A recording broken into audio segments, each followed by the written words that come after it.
I can't even believe what happens to my life when I make this show. Like starting with like the writer's room, and I'm not complaining because it is like what a privilege and a gift to make a show about my life that I'm in control of. That, but like just the amount of sheer time it takes to put it all together. Every season is like an 18-month journey of like where I'm all in every day. Talk about post. Post is the hardest part. Post is the hardest part with deadlines. Explain post to people. Oh my God. Real quick. So post is just when the show is finished being shot, you have to 3 edit. phases. So you write it for 3 months. That's the most fun phase. Yeah. That's coming in with like a group jokes, like this. ideas. We're hanging out. Yeah. We're smart and funny, and we're learning about life. Yeah.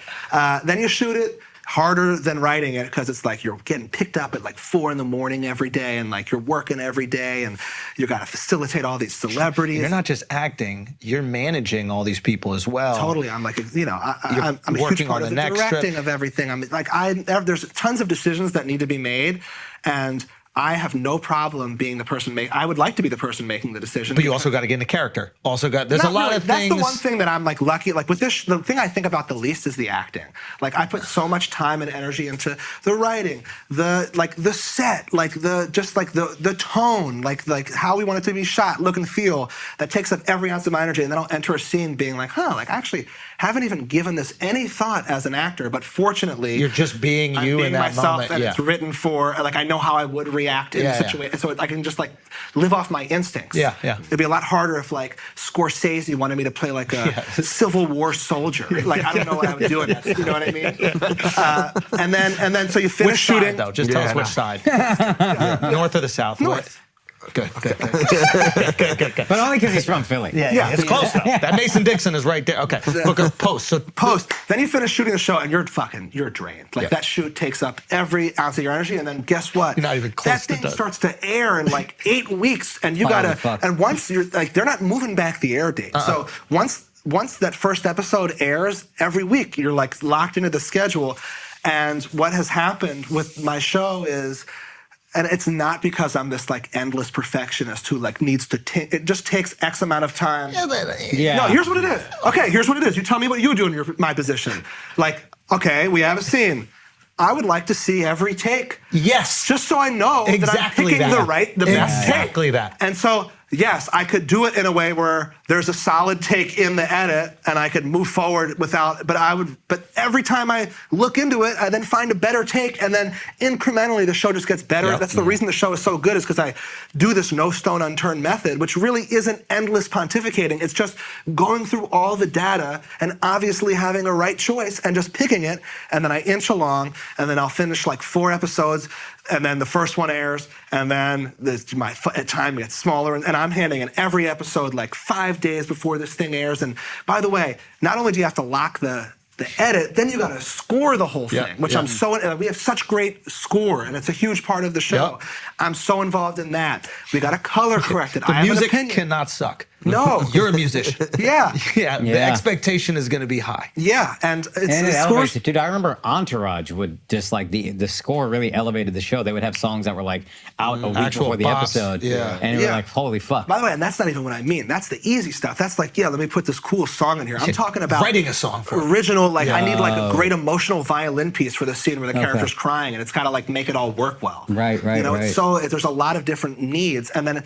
It's really, so I forget the original question that was asked. Post, and why post is so stressful. Yeah, is that you're post, on it's this the deadlines and the timelines, and like 10 straight weeks you have to deliver this thing, and you're running out of time to the last, and then by the end of it, like the thing, and then I just realized all 10 episodes just aired, and I didn't even get to like watch them on TV or enjoy the feeling of people reacting to them, because I've been like working the hardest I possibly could work to even make it to the season finale.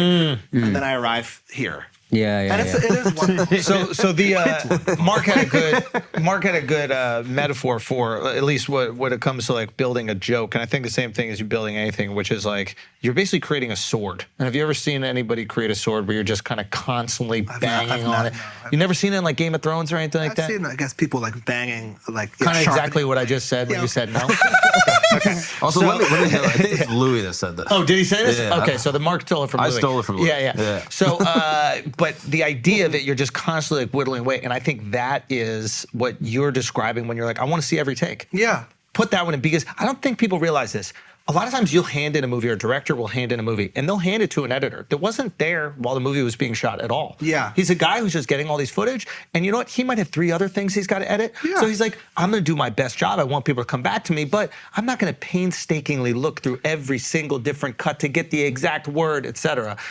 And if you do that, it makes the best product, but it is fucking time consuming. It's so time consuming and it's really hard. But it's literally my name is like That's the on other the thing. line. It's called Yeah. Dave. Like this is my life's work, the story of my life. Like I wouldn't feel satisfied or comfortable knowing I've left anything on the floor. I'm happy to work this hard, especially if I can get the result that I want. Yeah.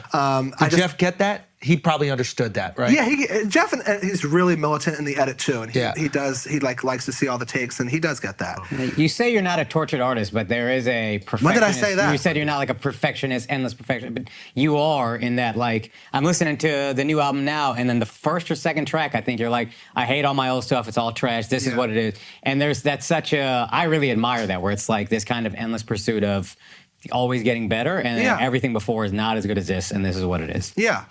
I do think I am a tortured artist to an extent. I was just in the instance of why the edit takes so long. It's not like there are certain things that like making music is way more. Anything could happen at any moment. I could say any line. I could do it totally differently.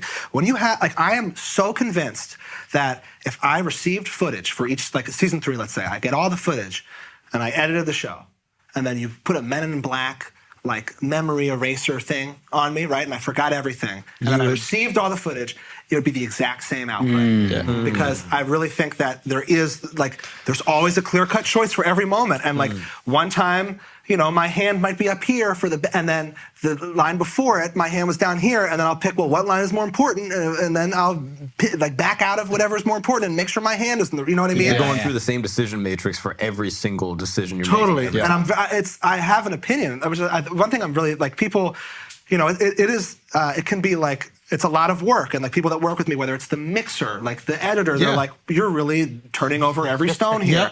But I think that they respect it because I'm not waffling, and I'm not like, I don't know what to do. I'm like, when presented something, an A or a B, I definitely am gonna, unless they're really even, I'm gonna have an opinion. And even then it gets tough. If they were even, then I would just focus group it.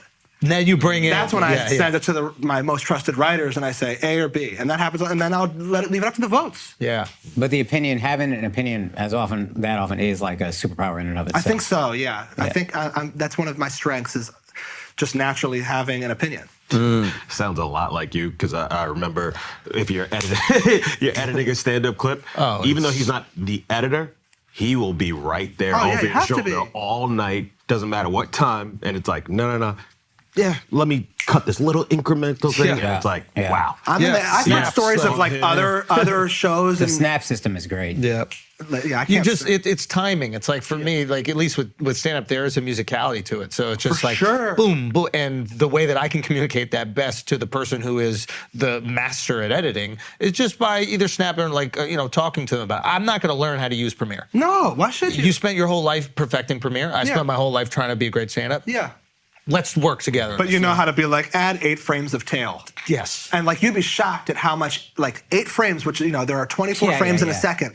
You add 8 frames of tail to a joke, it changes the entire feel. And because so his system is saying, okay, stop right now. They'll catch it that much later. So I stole this from you. It's when I snap, that's when you stop. I don't have time to get through this sentence. It's too late when I get through the sentence. Yes. And then with like, especially when you're editing comedy, I think not even stand-up where there's an audience reaction, comedy where there's not an audience reaction, I think a problem that some editors don't pick up on is they will hold too long on the person who's delivering a joke as if there's like an expectation of a laugh. You need the reaction to take, But there is no reaction. Yeah. But you can cut to, if I'm saying something funny that's outlandish. And then cut to that person face receiving the information and makes it funny. But some people go, and ta-da, and they're just waiting here. And it's like, now I feel uncomfortable as the audience. Cut to the person that you're saying it to, and now I feel represented. So these little like tricks with, because I'm always considering the audience. I'm like, how is the audience taking in this information? Yeah. If you create discomfort for them and you don't release that tension, they're just sitting with their shoulders up. Yeah. I like you to bring your shoulders up. I want you to feel that tension. We got to release it. Yeah. But that's instinct. I mean, you know. Yeah, it's just, And do you think you have good taste? Yes. Like taste and opinion for you is like kind of the same. I think same it's, thing.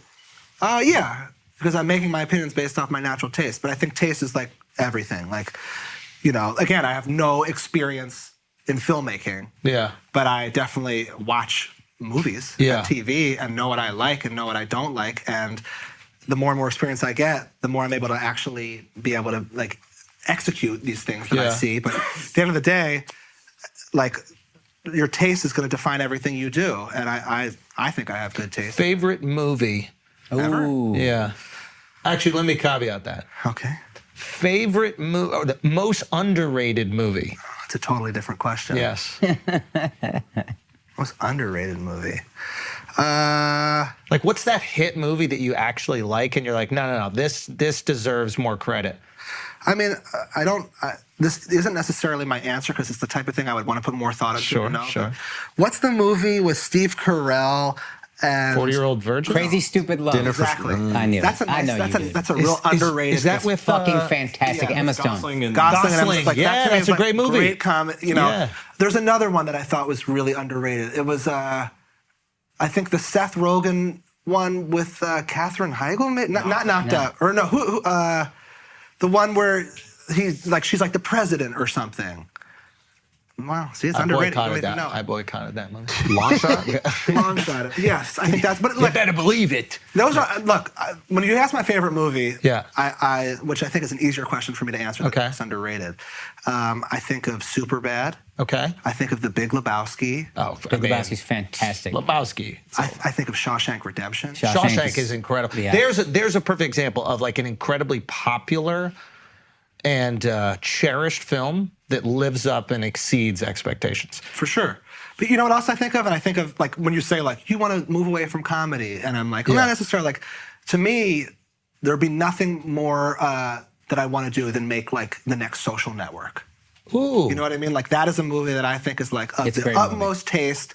It's contemporary. It's cool. It's real. Do you want it to be biographical? No, not necessarily. Like, you know, I wish I had made The Social Network about the story of, I mean, I love the way that they did it. They did it Yeah. perfect. It's a perfect movie. But like that, like making The Social Network is like in theory more appealing to me than making Forgetting Sarah Marshall. Even though I love Forgetting Sarah Marshall, and you would imagine that maybe my natural skill set is probably more inclined to dominate Forgetting Sarah Marshall.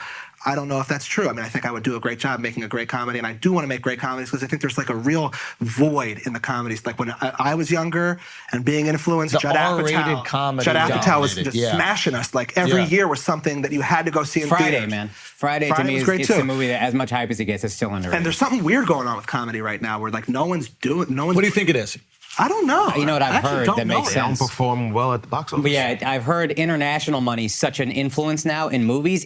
Comedy isn't as international. Like a lot of jokes are kind of, if you're in America, in the they think, culture, you get it. And if not, you're like, I don't, that didn't But land. Marvel works in China. And Or- Marvel, yeah. you don't need to, yeah. That's what they say. You just And- got to bend your knee to China. and then, But even the comedies that get made, I'm like, I think there's like, this is probably perfect storm, multifaceted question, because I'm sure there's part of the situation where there are people that are maybe scared to make edgier jokes at a time where, remember, films are 2 years out, right? So everything in film is 2 years ago. yeah, you're right. Right? So maybe it was a more sensitive time 2 years ago. Now things are kind of opening up. You can say whatever you want. And maybe in 2 years we'll have those films come back, those R-rated comedies come back.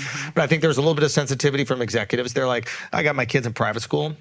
I'm trying to build a pool in this house and build an extension. Do I really want to like roll the dice on my career with this like edgy movie that's got jokes about retards and trans people? I don't really think I want to do that. Let's just be safe with this Christmas movie. So I think there was a little bit of that. Maybe. But I also do think that they were concerned about this like international box office thing. But the weirdest thing is that like everybody I meet that tells me they learned English, they learned it from cartoons. Right. Which are all, it's The Simpsons, Family Guy. So you are learning English through comedy. Yeah. So I don't subscribe to this idea that it doesn't travel. But you know it does travel way easier? Iron Man. Yeah, but I wonder like what 40-Year-Old Virgin did. Like I'm sure it was very successful in America, and maybe it didn't travel that well, but I bet it made a lot of money. Yeah. You know, and Just imagine Europeans like, I don't get it. yeah. Like, how do you not have sex? Virgin? well, I mean, like, think about when he's getting waxed and he's screaming out, Kelly Clarkson! It's like, Oh, we you're get saying that the here, references they're but gonna miss the reference a little bit. is not going to hit in the Middle East necessarily. They're going to be like, oh, the girl who won season 1 of American Idol, that's hilarious. Yeah. You know what I mean? We made 180 million worldwide. International. $27 million budget. I mean, that's No, not That's bad. nice. definitely That's a success. nice Not little- bad at all. Yeah. We're talking But these guys are out to make 15 years ago. Yeah. That's the thing. He was Yeah. making our comedies with. I think they will come back. I also think there's less kind of, for whatever reason, people out there who are interested in making. It's just like kind of a weird time, I think, where like there's just less comedians making movies or something. Yeah. That's fair. Did you finish writing your movie? Me? Yeah. No, but I'm working on it right now. Oh, really? Ooh. Yeah. Do you Now, have is a it- topic? Yeah, but That I don't you want can share? I don't You want to wanna- share it. Pure comedy or comedy drama, or can you give us genre at all? And this is something I actively consider as I write my first movie that I want to like be like my, written by, directed by, starring me, like my first real like boom. This is like the future of my career. First off, definitely a comedy, coming of age. I would say that's a thing I'd apply to it but no, it won't. I don't want it to just be like a goofy I want it to have tons of heart, be really real, and I want it to ideally be the type of movie that you'd consider in the best picture category just as much as you'd consider, that's what I'm going for. But it's hard to straddle that line. Like it's like you want to make this like big epic commercial comedy, and it's hard to do that while also like being this critical darling that ultimately that is where my taste lies. Like, and I'm not trying to just like appease critics. I just genuinely like great art, And I think a lot of the great comedy movies like maybe take like the artfulness of the way it's shot will take a back seat, or I don't want that to take the back seat. I've kind of evolved to a place where I can't even enjoy a scene that I don't like the way the set design looks, which I never thought I'd be that way, but it's true. Yeah. Maybe that's the reason why these movies aren't being made. What? Like, just in the sense that they want the comedy movie, but they also want the art to be in it as well. So it's like you're not Maybe you're right. getting I do think the audiences super are getting ads. more savvy too. But Superbad They want holds it more up. elevated, Yeah. you're saying. Yeah. Where it could be back in the day more slapstick, Yeah. silly, fun. I mean, but I not remember- as thoughtful. And maybe not even the audience, maybe the artist wants That's that what I'm as saying. opposed to the audience. I remember season 1 of my show Both. when I'm like taking a lot of time to light certain scenes. There were certain people being like, "This is a comedy." Like, Yeah, why are we working who cares as what it hard? looks like? Yeah. And I'm like, who cares what it looks like? Like, what are we're filmmaking. Yeah. Like, how could you not care what it looks like? That's like almost the most important thing.